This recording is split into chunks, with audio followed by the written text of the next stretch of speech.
Pemirsa, upaya menanggulangi kasus rabies terus digencarkan. Salah satunya melakukan vaksinasi hewan penular rabies HPR.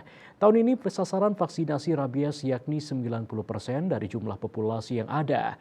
Kegiatan vaksinasi ini akan dilakukan dengan door to door.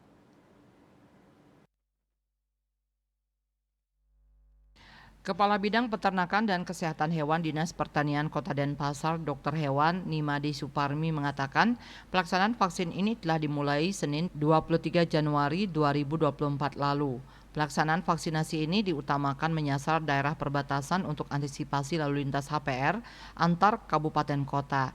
Jumlah populasi anjing di Kota Denpasar sebanyak 82.195 ekor. Tahun ini ditargetkan 90% dari estimasi populasi bisa disasar vaksin rabies.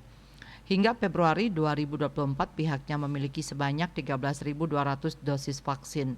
Sebelumnya Kadis Pertanian Kota Denpasar, Ana Agung Bayu Brahmasta mengatakan, Dinas Pertanian mendorong optimalisasi tim siaga rabies TISIRA di Kota Denpasar.